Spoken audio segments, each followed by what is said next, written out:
Hi everyone, I'm Laura from Understood.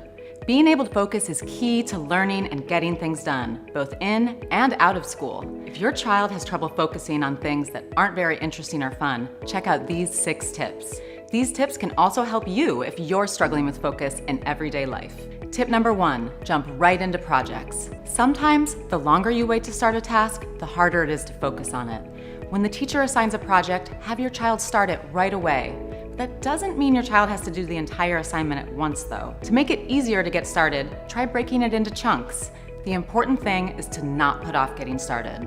Tip number 2, practice mindfulness. Mindfulness is all about paying attention to what's happening now.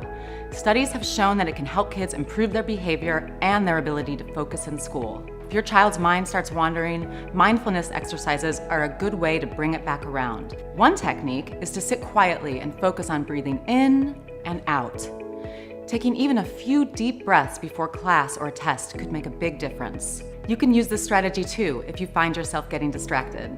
Tip number 3, limit directions to 1 or 2 at a time. When kids struggle with focus, it can be hard for them to listen to, remember, and follow through on directions. Try not to overload your child with too many directions at once. For instance, at homework time, tell your child to 1, check the assignment notebook, and 2, get out the right materials to do that day's work. If that's too much for your child to focus on at once, try giving just 1 direction at a time. You can use the same tip for yourself by taking on a limited number of tasks at a time. Tip number 4, set a timer. If you know there's a limit to how long you have to stay focused on a task, it can be easier to hang on just a little bit longer. When your child sits down to do homework or another not-so-fun task, set a timer for how long your child needs to work before taking a quick snack or play break. You can increase the amount of time little by little as your child gets better at focusing. And you can use a timer for yourself too. I use one at home when I know I'm about to jump into a tedious task, like laundry. Tip number 5, be open to what works. Some people need total quiet to focus. For them, sounds and sights may be too distracting. Other people, like me, focus better if there's some noise or other stimulation in the background. That's why it's important to ask kids what works best for them. Maybe your child wants to listen to music while doing homework. Give it a try and see how it goes. Tip number 6, find ways to refocus. Even when using these focus techniques, kids might still get distracted.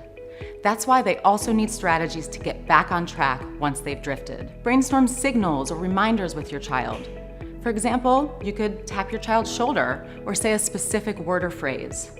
Tell your child's teacher that you're doing this at home and ask if the teacher can use the same strategy in class.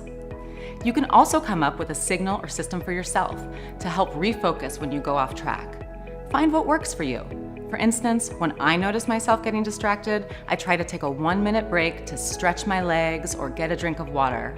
If there's no time for that, I just take a deep breath, breathing in, count 1, breathe out, count 2, then back to work. Want more tips on how to help with focus? Check out the description below for helpful links and articles. And if you're concerned your child is having trouble with focus, take notes on what you're seeing and share your observations with your child's teacher or doctor. They can be great sources of information and advice. If you found this video useful, please like and subscribe to our channel. And let us know below in the comments if your child is struggling with focus, or if you are, and what you're doing to help. We'd love to hear from you.